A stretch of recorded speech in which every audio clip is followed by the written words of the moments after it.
My name is Adriana Hennessy. I'm 31 years old, and until recently I thought I understood what a healthy relationship looked like. My boyfriend Dustin, 29, and I had been together for 4 years, living together for nearly 2. We'd built what I thought was a partnership grounded in trust, the kind where you could share silence without suspicion. But that illusion started to crack the moment Gabrielle entered the picture. Dustin met her 3 months ago at the marketing firm where he works. He'd come home one evening talking about a brilliant new hire who just got it. At first, I didn't think much of it. We all have people at work we click with. But then the stories became daily updates, coffee breaks, brainstorm sessions, funny inside jokes. I noticed how her name started slipping into every other sentence like a melody he couldn't stop humming. Still, I didn't say anything. You don't want to be that girlfriend, the one who reads too much into friendly conversations. I told myself it was harmless, normal. That illusion shattered over dinner one Tuesday night. We were sitting on the couch eating Thai takeout, our usual lazy night ritual. My phone was on the table silent. His wasn't. It buzzed every few minutes, lighting up with Gabrielle's name. I pretended not to notice the first few times, but after the 10th notification, I set down my chopsticks. "Dustin," I said gently, "you've been texting a lot tonight." He didn't even look up from his phone. It's just work stuff. At 10 p.m., he sighed, exaggerated, like I'd just asked him to turn down the sun. "Audrey, come on. Don't be insecure. It's literally work." That word insecure hit like a slap. Not because it was harsh, but because of how casually he said it. "I'm not insecure," I said evenly. "I just think it's a lot of messaging for someone you only know from the office." He finally looked up, irritation flickering behind his eyes. "You're starting to sound controlling. You trust me, right?" I stared at him. "Of course I do. No, clearly you don't," he interrupted. "God, this jealousy thing is such a turnoff. I thought you were more confident than that." The conversation ended there, not because we resolved it, but because he made it clear it wasn't open for discussion. He went back to texting, smiling at something on his screen, and I sat there chewing on the silence, the kind of silence that hums louder than any argument. I replayed that word insecure in my head, like a song stuck on loop. Was I being unreasonable? Was it wrong to feel uneasy about constant late-night messages? The more I tried to convince myself it was fine, the more I realized how one-sided that trust felt. Still, by the end of the night, I caved. "You're right," I said softly. "I should trust more." He smiled, leaned over, and kissed my forehead. "That's my girl." The irony of that phrase didn't hit until later. His girl. Possession wrapped in affection. A week later, my best friend Michael called. His roommate drama had hit peak chaos, something about unpaid rent and a stolen coffee machine. I'd known Michael for years. He was practically family. When Dustin mentioned another after-work meeting with Gabrielle, I figured there was no harm in grabbing coffee with my friend to vent. It felt good to talk to someone who actually listened. Michael and I had always had that easy rhythm sarcasm mixed with sincerity. At one point he asked, "So how's Dustin doing with the new coworker?" I laughed, trying to sound nonchalant. "Oh, Gabrielle, he's fine. They just work well together, I guess." Michael raised an eyebrow. "You mean the same Gabrielle who cornered him at your birthday dinner and called you the chill girlfriend for not minding their late-night chats?" I blinked. She said that, word for word. I thought it was weird. I smiled, but it didn't reach my eyes. Yeah, weird. When I got home that night, Dustin was already asleep, his phone screen glowing faintly beside him. I caught a glimpse of a new message. "You're the only one who gets me." Gabrielle's name above it. The next morning, I said nothing. Instead, I watched him rush through breakfast, humming, checking his phone again and again. I smiled when he kissed me goodbye, though it felt like a reflex, not affection. That was the moment I decided something quietly dangerous. If he wanted me to trust him, I would. But I would do it his way. 2 days later, Michael texted asking if I wanted to join a group beach outing. Friends, co-workers, nothing serious. Dustin had another urgent project with Gabrielle that weekend, so I said yes. The day was bright, easy, full of laughter. Michael snapped a few group photos for Instagram, one of them, with his arm casually over my shoulder as we laughed at something stupid. It felt harmless. Until it didn't. That evening, Dustin came home with storm clouds in his voice. He didn't even say hello, just slammed his phone down on the table. "What the hell is this?" "It was the beach photo." I frowned. "You mean the group photo? You were invited, remember?" He jabbed at the screen. "You and Michael look really cozy." I stared at him. "We're friends. He's your friend too." "Friends don't pose like that." I couldn't help it. I laughed. "You mean the same way you and Gabrielle laugh at your phone at 11 p.m., or the way you two grab coffee every morning?" His face flushed. "That's completely different." How? Because it just is. The silence that followed was heavy enough to bend the air. He stormed off to the bedroom and slammed the door, leaving me standing there, stunned but oddly calm. For months, I'd been the one justifying my feelings, walking on eggshells, shrinking so I wouldn't sound insecure. Now, watching his reaction, everything clicked into place. He didn't hate jealousy. He hated losing the monopoly on it. That night, I lay awake, staring at the ceiling, listening to the sound of his muffled phone vibrations through the wall. For the first time, I wasn't sad. I was awake, fully, painfully awake, to how our trust had always been a one-way street. Funny thing about trust. When someone demands it without earning it, what they really want isn't freedom. It's power. And I was done giving mine away. The morning after the beach argument, Dustin acted like nothing happened. He brewed coffee, kissed my temple, and asked, "You sleep okay?" as if the night before hadn't been an emotional demolition. I watched him scroll through his phone, Gabrielle's name lighting up again. He smiled faintly, thumbs flying across the screen. "Who's that?" I asked, my tone light deliberately so. "Work stuff," he said without missing a beat. Work. Always work. It had become the perfect word, professional enough to hide behind, vague enough to cover anything. I wanted to laugh at the absurdity of it. Just 12 hours earlier, he'd accused me of being too close to Michael because of a photo. Now he was smiling at his coworker's text and expecting me to smile too. But I didn't argue. Not this time. I just said, "Of course," and poured my coffee. Let him talk himself into hypocrisy. Over the next few days, something subtle shifted between us. He was overly attentive, like a man rehearsing sincerity. Compliments out of nowhere, dinners at home, small talk forced into existence. I could feel the guilt humming under his skin, though he'd never admit to it. He even invited me to one of his work events. That was new. It was a Friday evening mixer at a rooftop bar, a gathering of colleagues, clients, and of course Gabrielle. I still remember the way she greeted me. A too bright smile, a lingering handshake, and eyes that scanned me like she was trying to understand what I had that she didn't. "So you're Adriana," she said with honeyed warmth. "Dustin's told me so much about you." I smiled back. "Good things, I hope." "Oh, definitely," she said, resting a manicured hand on his arm. "He says you're really patient." The kind of compliment that's not really a compliment. Dustin chuckled awkwardly, moving slightly away from her touch, but the gesture came too late. I'd already seen enough. That night, I didn't confront him. I didn't even flinch when he tried to explain how Gabrielle's just overly friendly. I simply nodded. The calmer I became, the more it unnerved him. It's strange when someone expects you to explode. Silence becomes the loudest weapon. The next week, I went out again, this time dinner with Michael and a few of our mutual friends. Nothing special. Just food, laughter, and a needed reminder that not everyone twists kindness into control. Halfway through dessert, my phone buzzed. "Dustin. Dustin. Who are you with me?" "Michael and a few friends." "Dustin. Why didn't you tell me earlier, me?" "I did. This morning. Dustin. Did you post that picture?" He was referring to a group photo one of our friends had tagged me in, everyone laughing around the table. Michael's hand rested on the back of my chair. That was all. "Me, yes. Why Dustin looks like a date." I stared at the message until the words blurred. Then I typed slowly.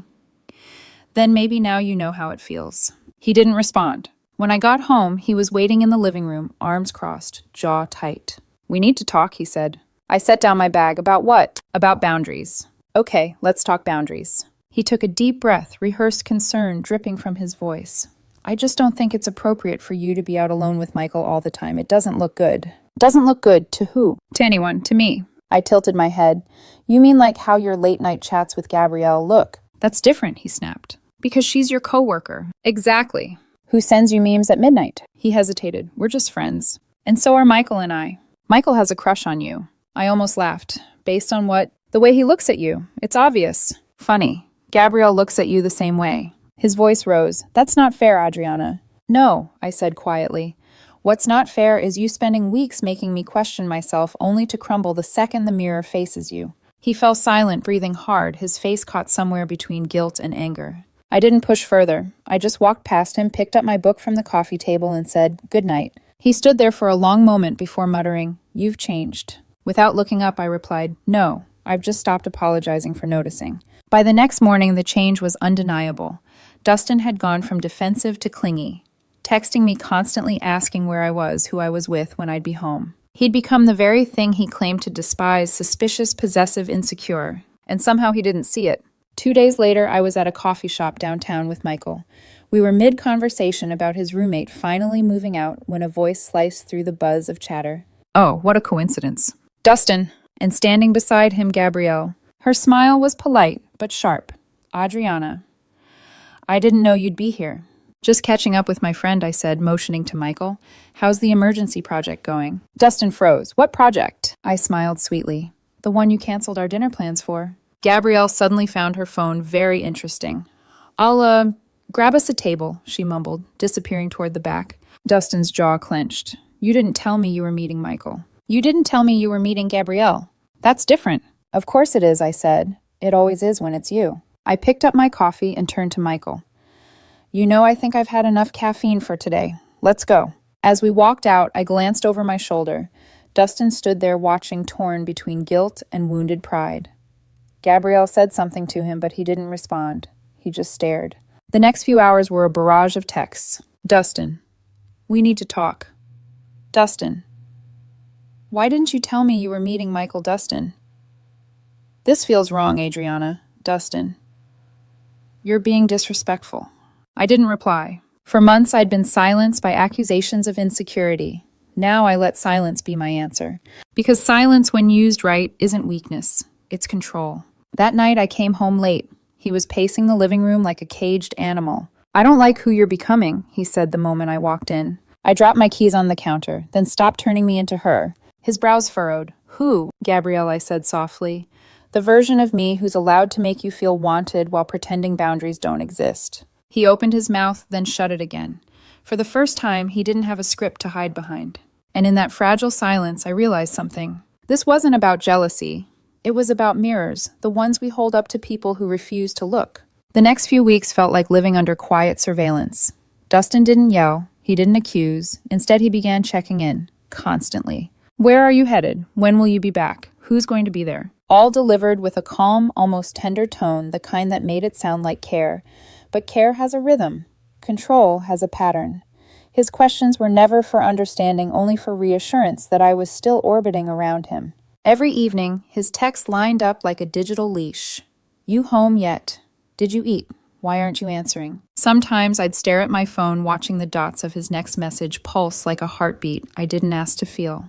He was unraveling slowly, quietly, the way people do when they've built their identity on being the one who's right. It was a Wednesday afternoon when the first real confrontation happened. I'd gone to lunch with my coworker, a small cafe near my office. Nothing remarkable. But when I posted a story, a photo of my salad, nothing else. Dustin messaged within 2 minutes. Dustin. Where's that me downtown? Near work. Dustin. With who? Me. Just a colleague. Dustin. Male or female? I stared at the screen, feeling something icy settle inside me. Me. You tell me. Does it matter? He didn't reply for an hour. When he finally did, it wasn't a text, it was a call. Adri. I'm not trying to control you. He started, his voice strained, rehearsed. I just need transparency. Transparency, I repeated. Is that what you call going through my Instagram likes? I've noticed you've been distant lately. You mean independent. That's not fair, he said quickly. I'm just worried. Worried or threatened. The silence stretched long enough for me to hear the faint hum of his breathing on the line. Audrey, you're twisting things. No, I said softly. I'm just describing them differently. That weekend, Michael invited me to a friend's art showcase. I hesitated, knowing how Dustin would react, but then I caught myself. Since when did I need permission to attend a public event? I went. The night was warm, filled with soft lighting, the scent of paint and champagne. For the first time in months, I felt light. Michael cracked jokes, nudged me to loosen up, and I found myself laughing, real laughter, not the kind you use to smooth over tension. But peace never lasts long when someone's waiting to break it. Halfway through the evening, my phone buzzed again. Dustin. Dustin, are you still at that gallery? Me. Yes. Dustin. With Michael. Me. Among others. Dustin. You didn't invite me. I sighed. You didn't invite me. The irony. He'd spent months skipping dinners, claiming work emergencies, but now he wanted to be the victim of exclusion. Me. You never asked to come. Dustin. You didn't offer. There it was, the shift from curiosity to accusation. The next morning, I found him waiting in the kitchen, leaning against the counter like a disappointed teacher. So he began, "How was your little art night?" I grabbed a mug from the shelf. "Good. Why the sarcasm?" He shrugged. "No sarcasm. Just wondering how Michael's doing." "Still breathing," I said, pouring coffee. "Why?" "Because I saw the pictures." "Pictures?" He turned his phone toward me. There it was, a photo someone had posted on their story. Michael laughing beside me, my hand resting lightly on his arm. "You think that's appropriate?" he asked. I met his eyes. Don't turn this around, Adri." "Why not? You've been having late-night calls with Gabrielle for months." "That's work. And this is life." He exhaled sharply, his composure slipping. "You're being defensive, and you're being predictable." The silence that followed was the kind that tastes metallic. He looked at me like he didn't recognize the person standing in front of him, but maybe for the first time he was seeing me clearly. The next week he escalated. He started showing up unannounced at my office, at my yoga class, once even at the grocery store by coincidence. Each time he acted sweetly surprised. "Oh, what are the odds you didn't tell me you'd be here? I was in the area." But control doesn't need to shout. Sometimes it just needs to appear repeatedly until you stop questioning its presence. The final straw came one Friday. Michael and I met for coffee after work. It was our usual spot, quiet corner table, same barista who knew our order. We were mid-laughter when I saw Dustin walk in. My stomach sank. He spotted us, instantly smiled, that brittle smile that didn't reach his eyes, and walked straight over. "Oh, what a coincidence," he said, pulling up a chair without asking. "Didn't know you two hung out so much." Michael tensed, glancing at me. I gave him a small nod. "Stay calm." "Yeah," I said. "It's kind of our tradition." Dustin's jaw flexed. "Interesting." "Coffee," I offered, forcing a polite tone. He waved a hand. "No thanks. Just drop by." His eyes flicked to Michael, then back to me. "You know people talk. Might want to be careful about appearances." I smiled, slow, sharp, deliberate. "You're right. People do talk, especially coworkers who text their married boss at midnight." The silence between us was instantaneous, heavy. Michael stood. "I should go." "Stay," I said quietly. But he shook his head, murmured something about letting us talk, and walked out. Dustin exhaled through his nose. "Was that really necessary?" "Yes," I said. "It was overdue." He didn't respond. Just sat there, eyes flickering, like he was trying to decide which version of himself to be the calm one or the angry one. In the end, he chose the coward's compromised silence. I picked up my bag. "If you're trying to make me feel guilty, you'll have to try harder." "Audrey," he said finally, "you've changed." I turned toward him, meeting his gaze. "No, Dustin. I've just started doing what you taught me." His brow furrowed. "What's that?" "To stop apologizing for trusting myself." That night, I didn't dream. For the first time in months, my head hit the pillow without replaying conversations or defending emotions. But beneath that calm was a whisper of something else, the quiet certainty that this wasn't the end. Dustin wasn't the kind of man who let go. And control never leaves quietly. Sunday morning began with the soft hiss of rain and the harder sound of Dustin pacing the apartment. I knew the rhythm: 5 steps, pause, exhale, repeat. When he paced like that, he was rehearsing something he didn't want to admit. I stayed in bed, pretending to sleep. The air smelled faintly of coffee and cologne, his usual pretext for going out. The quiet lasted just long enough to trick me into thinking he'd left. Then his voice came from the doorway. "You're awake." I opened my eyes slowly. "You've been pacing for 20 minutes. Hard to miss." He offered a strained smile. "Big day at work. Presentation prep." "On a Sunday?" "Yeah." Gabrielle asked for help finalizing the pitch deck. I sat up, keeping my tone even. "The same deck you said was finished Friday night." He blinked. "It got revised. Client requested changes." "Of course they did." He frowned. "You don't believe me?" I shrugged. "I'm not sure you believe yourself anymore." His jaw tightened. "I don't know what that's supposed to mean." "It means," I said quietly, "you keep rewriting your own alibi and forgetting the earlier drafts." He opened his mouth, then closed it again. The truth was leaking through the cracks in his composure, and he could feel it. By noon, he'd left for the office. An hour later, I got a message from one of our mutual friends who worked at the same firm. Friend. "Hey, thought you said Dustin was out today. Just saw him leaving with Gabrielle. Looked like a lunch date." The message hung on the screen like static. I didn't reply. There was no point in defending someone who'd stopped defending honesty. Instead, I went for a walk. The rain had slowed to a mist, the kind that makes the world feel suspended in half-light. I needed air distance proof that I could still exist without him taking up every inch of my headspace. By the time I got back, he was home sitting on the couch, shoes still on, eyes fixed on the muted TV. "Hey," he said too casually. "You okay?" "Shouldn't I be asking you that?" He tilted his head, searching for my angle. Because of work. Because you lied. The silence that followed was thin but sharp. I didn't lie, he said. You're overreacting. You told me you were working alone. You were at lunch with Gabrielle. She needed feedback. It's part of my job. Do you always give feedback over wine? His lips parted, then closed again. His throat bobbed. Someone from the client team was there. Was she? He looked away. You're unbelievable. Maybe, but at least I'm consistent. He stood abruptly, pacing again. This isn't fair. You've been seeing Michael all the time, and you've been seeing Gabrielle behind excuses. It's not the same. Then explain it to me, I said, rising slowly. Explain how your dinners are professional, but my coffees are emotional cheating. Explain how you call transparency control when I ask for it, but call control concern when you do. His voice cracked under pressure. Because I love you, Adriana. That's why I care. No, I said. You love the idea of being the better one.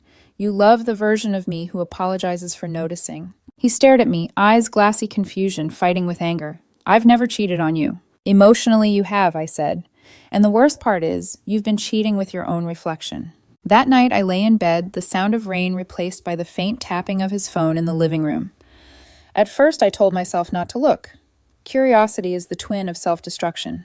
But after weeks of gaslighting, I needed something tangible. When I walked out quietly, the glow of his screen caught his face, open chat Gabrielle's name at the top. He looked up too late. Audrey, it's not what it looks like. I crossed my arms. Then tell me what it is. She's just nervous about tomorrow's presentation. I leaned against the wall, the one you said was finished on Friday. His throat tightened.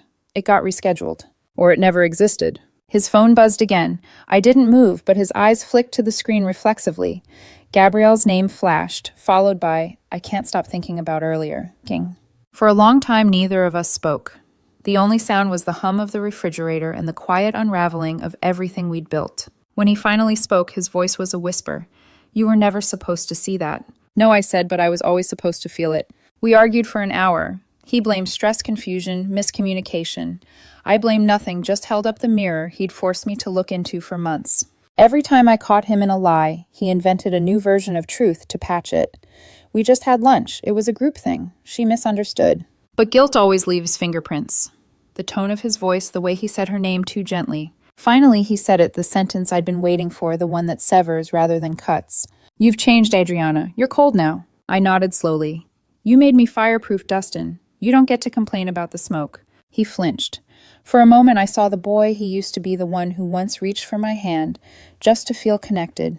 But empathy doesn't resurrect trust. He grabbed his keys. I need some air. I didn't stop him. The door slammed behind him, and with it, the last illusion that we were fixable. He didn't come home that night. At 1:12 a.m., my phone lit up. A message from Dustin, at Gabrielle's. Talking things through, don't wait up. I stared at it numb. Then, hours later, just before dawn, another text appeared. You don't understand how much you've pushed me away. I almost laughed. The irony of being accused of distance by the man who'd built walls taller than trust itself. I typed one line and hit send, then stay on your side of them. By morning, he was back. Eyes, bloodshot shirt, wrinkled guilt hiding behind exhaustion. He dropped his keys on the counter. Nothing happened. Do you really think I need to hear that? He looked at me like the child pleading for a grade to be changed. I just don't want you to think. I cut him off. Dustin, I stopped thinking for you a long time ago. He exhaled, shaking his head. You always twist everything. No, I said quietly. I just stopped letting you. The fight ended with silence, thick, unmoving final. As he turned away, I noticed something small but undeniable, the relief in his shoulders. Because sometimes when people destroy what they fear losing, it's not an accident, it's permission. I went to the balcony, breathing in the cold air. The city below felt strangely alive even through the ache. I didn't know what would happen next, but I knew what wouldn't. I wouldn't beg, I wouldn't chase, and I wouldn't let his version of love become my definition of trust. Because love that hides behind excuses isn't love, it's rehearsal for loneliness. The apartment was quieter after that night, though not in the peaceful way. It was the kind of silence that crawled under your skin, the kind that smelled like the last page of a book you no longer wanted to finish. Dustin stopped pretending. He still slept there, still made coffee in the mornings, but the air between us had become a waiting room for endings. Sometimes he'd glance at me like he was memorizing what regret felt like. Other times he'd act like nothing happened, ask what I wanted for dinner, hum while folding laundry. That was worse.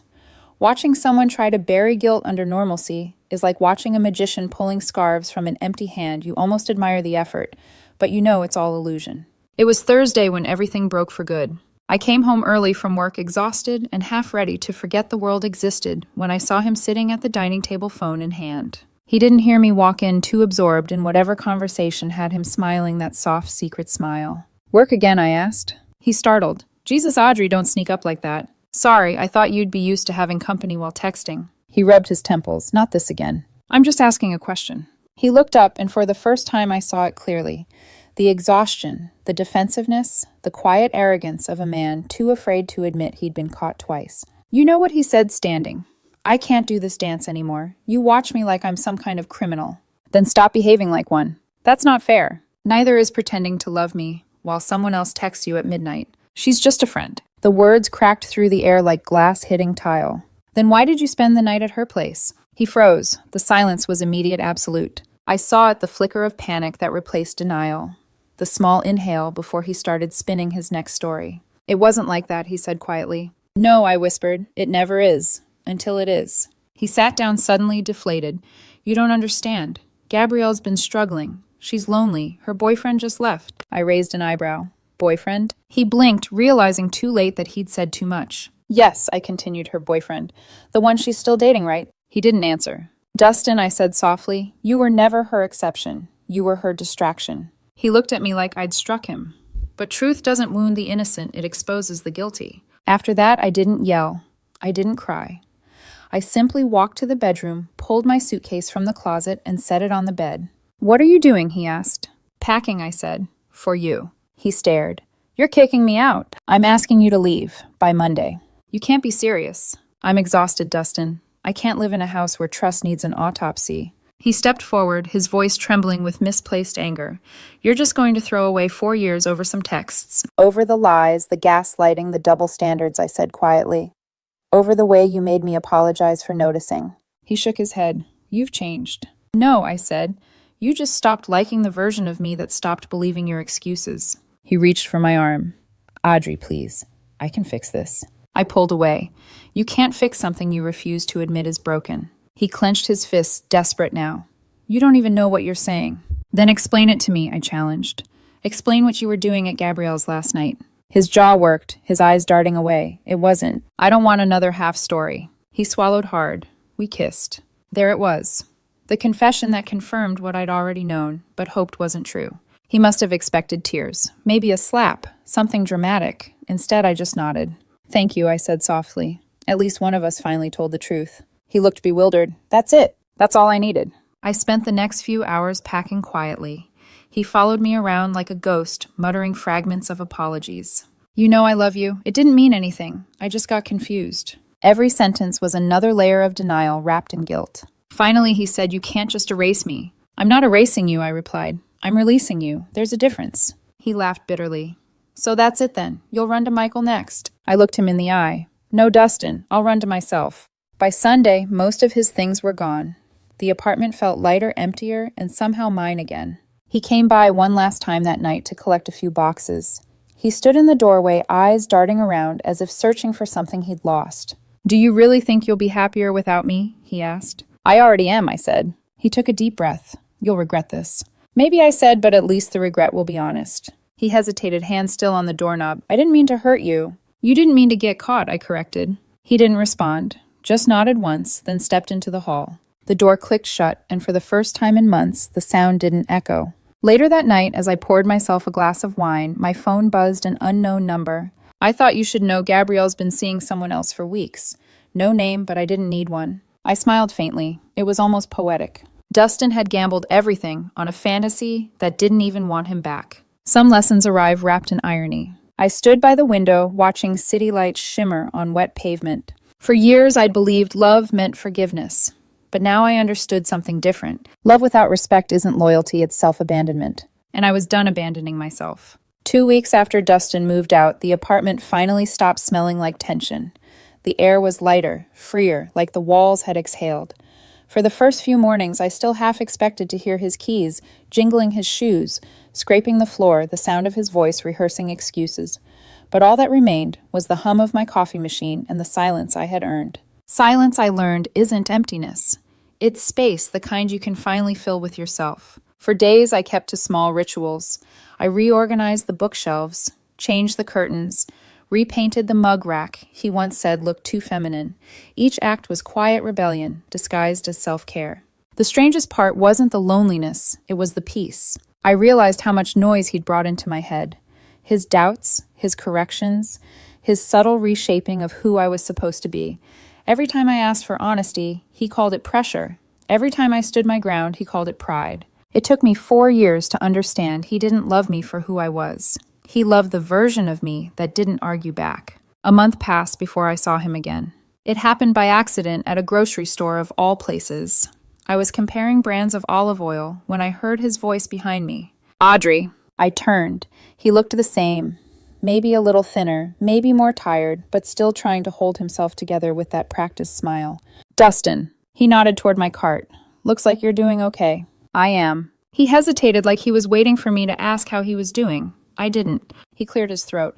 I moved into a new place, downtown. Good for you. Gabrielle left the company. I nodded, offering nothing. She wasn't what I thought, he said finally. Guess I messed everything up.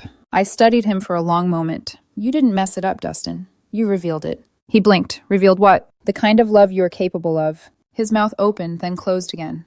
No argument left, no deflection to hide behind. He gave a small, sad laugh. You really don't miss me at all. I tilted my head. I miss the version of you I thought existed. But he only ever lived in my hope, not in this world. His eyes flickered with something, maybe guilt, maybe longing, but I didn't stay long enough to find out. Take care of yourself, I said, pushing my cart past him, and try not to confuse possession for love next time. I didn't look back, but I could feel him watching me walk away the way control always watches what it no longer owns. Later that evening, I met Michael for coffee. The same cafe where Dustin once ambushed us. It felt strange sitting at that table again, only now without fear. Michael smiled when he saw me. You look lighter. I feel lighter, I said, like I finally stopped holding my breath. He grinned. That's the best kind of recovery. We talked for hours about everything and nothing. He didn't try to fix me, didn't dissect my past. He just listened. That's the thing about safety, you don't realize how rare it is until you find it again. As we left, he said quietly, I don't want to rush anything, Audrey, but if someday you're ready, I smiled. You'll be the first to know. Weeks turned into months. Dustin's name faded from my phone, from conversations from the corners of my mind where he used to echo. He became background noise in a story that no longer belonged to him. Sometimes I'd hear through mutual friends that he was dating someone new. They said she seemed a little jealous. I almost laughed. The cycle had already started again. Some people don't want love, they want mirrors that flatter them. And when the reflection cracks, they look for another one. One night I sat by the window with a glass of wine, the city glowing like a promise outside. For the first time, I thought about the word freedom, not as running away, but as standing still without fear. Freedom. I realized isn't loud.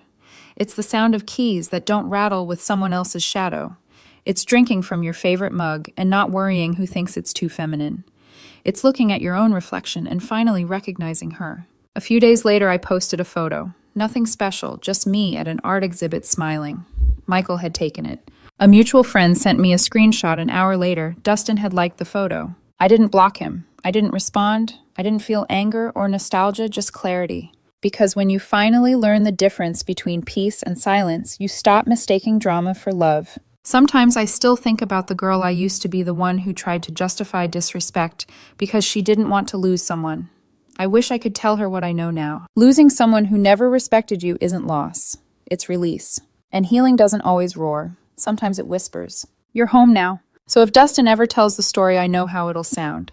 He'll say I became distant, cold, unforgiving.